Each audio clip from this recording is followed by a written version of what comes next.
بسم الله الرحمن الرحيم والصلاة والسلام على أشرف المرسلين سيدنا محمد الأمين وعلى آله وصحبه أجمعين. Chers frères et sœurs, Assalamu alaikum wa rahmatullahi wa barakatuh. Allah, exalté soit-il, a élu Muhammad sallallahu alayhi wa sallam parmi les humains pour en faire un de ses nobles prophètes et le dernier de ses messagers. Ce choix n'était pas anodin, puisque cet homme était de loin l'être humain le plus parfait que peut connaître l'humanité.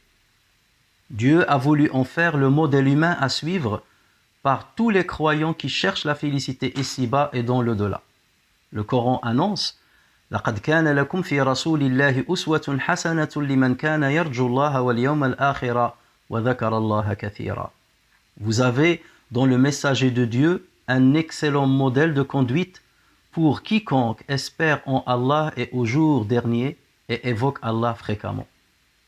D'ailleurs, c'est Allah Azza wa Jal qui inspira Abd al-Muttalib de choisir pour son petit-fils le prénom Muhammad, un prénom dont personne n'a bénéficié avant lui.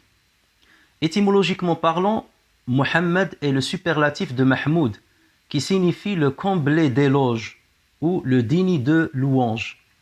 N'est-ce pas là le qualificatif qui correspond le plus à ce qu'incarnait cet homme durant toute sa vie?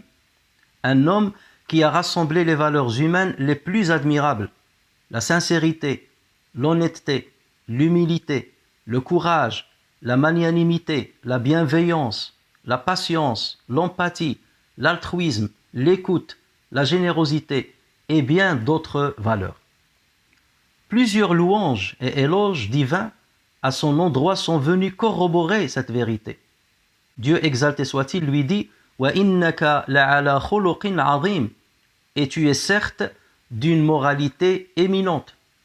Il lui dit également وَمَا أَرْسَلْنَاكَ إِلَّا رَحْمَةً لِلْعَالَمِينَ, et nous t'avons envoyé comme miséricorde pour les univers.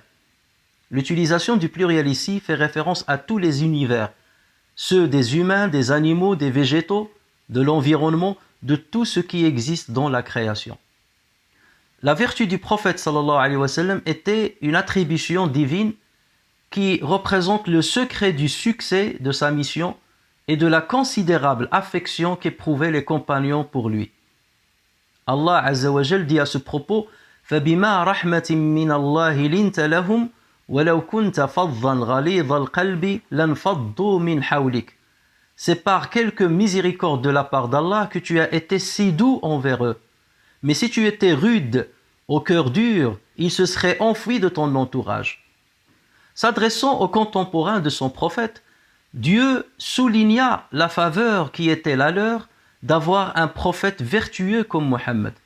لَقَدْ جَاءَكُمْ رَسُولٌ مِّنْ أَنفُسِكُمْ عَزِيزٌ عَلَيْهِ مَا عَنِتُّمْ حَرِيصٌ عَلَيْكُمْ بِالْمُؤْمِنِينَ رَءُوفٌ رَحِيمٌ.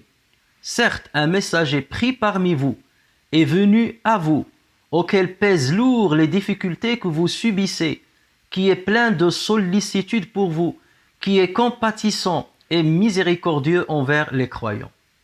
Quoi de meilleur comme preuve sur l'authenticité de ces éloges divins que le témoignage de ceux qui ont côtoyé de plus près et pendant une longue période le messager, aussi bien dans sa vie intime que dans sa vie publique. Bien avant même d'être investi de la prophétie, son impartialité, son honnêteté et son intégrité étaient de notoriété publique dans son entourage, de sorte que les gens se référaient souvent à lui pour régler leurs différends ou pour lui confier leurs dépôts.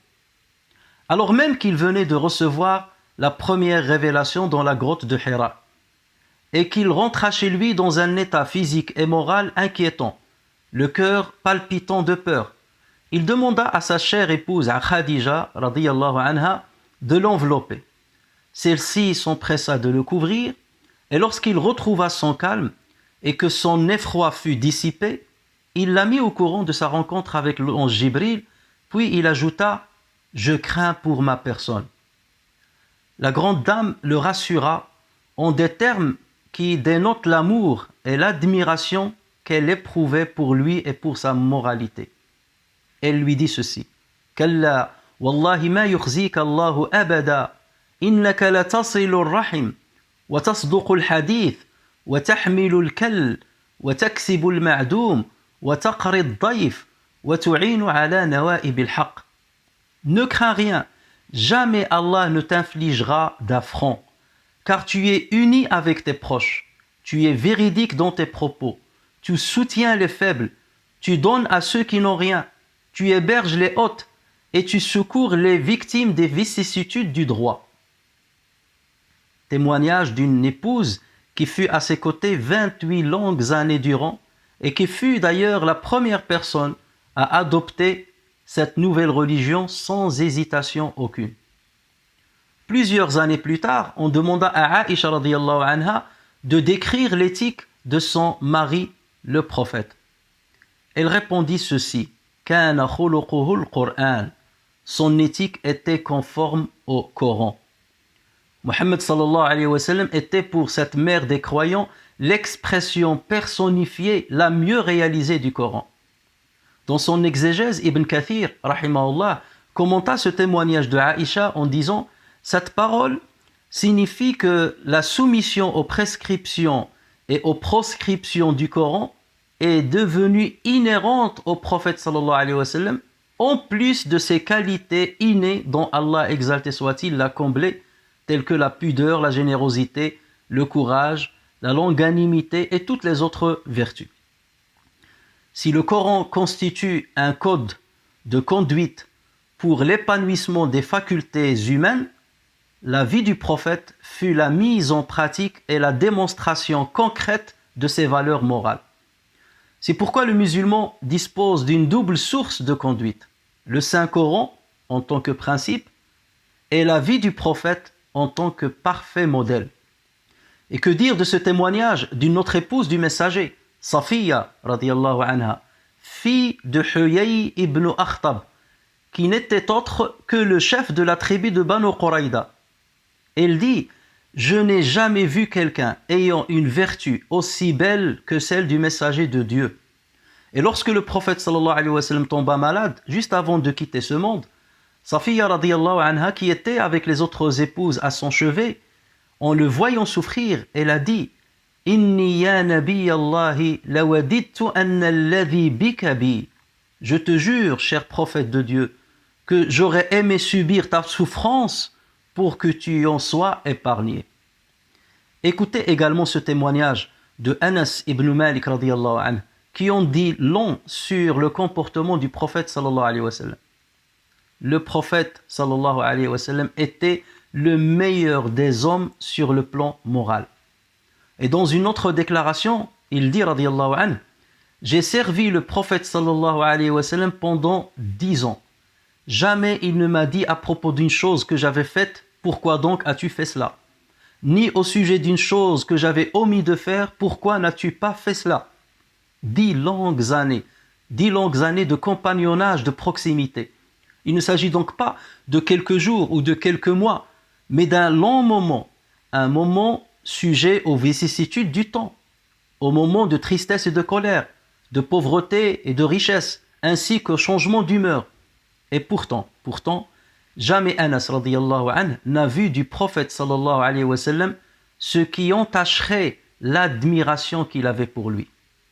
Et ce qui est vrai pour Anas l'était également pour tous les compagnons, hommes et femmes, jeunes et moins jeunes, qui ont eu la chance de côtoyer au quotidien l'apôtre de Dieu. Ils l'aimaient plus que leur mère et père, plus que leurs enfants, plus que leur propre personne. Mohammed sallallahu alayhi wa sallam, en effet, était l'homme qui pratiquait l'ascétisme d'une manière sublime. Il priait, jeûnait, dispensait l'aumône plus qu'il n'exigeait de ses disciples et de sa communauté. Mohammed sallallahu alayhi wa sallam était l'enseignant qui s'intéressa avec succès à tous les aspects spirituels et temporels de la vie humaine, aussi bien sur le plan individuel que sur le plan collectif. Les croyances, les pratiques religieuses, la moralité, l'altérité, l'économie et bien d'autres. Mohammed sallallahu alayhi wa sallam était cet homme qui, dès le premier jour de sa mission, s'adressa au monde tout entier. Il ne se borna point à un peuple particulier ou à une époque quelconque. Il ne reconnut ni les inégalités de race ethnique, ni celles de classe sociale. Le mérite pour lui se gagnait par la bonne éthique. Mohammed sallallahu alayhi wa sallam était cet homme digne d'être connu. Et il est cet homme digne d'être connu, et dont la biographie mérite une étude sérieuse et minutieuse, afin d'en extraire la substantifique moelle qui permettra un juste jugement sur sa personne. La connaissance de sa biographie instaure entre lui et les musulmans une intimité et une affection qui stimule leur cœur et leurs êtres dans leur cheminement spirituel. Elle leur permet de s'inspirer des réactions et des choix du messager d'Allah selon le contexte présent. À la lumière de sa vie, le Coran est mieux compris et la vision de certaines jurisprudences n'en est que plus objective et non plus littéraliste.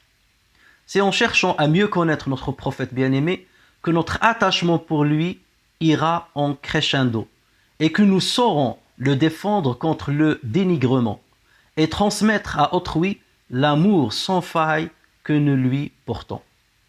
Puisse Allah, exalté soit-il, combler ce messager de ses prières et de ses salutations. Puisse-t-il faire de nous des adeptes fidèles à son éthique et à sa morale. Wassalamu alaikum wa rahmatullahi wa barakatuh.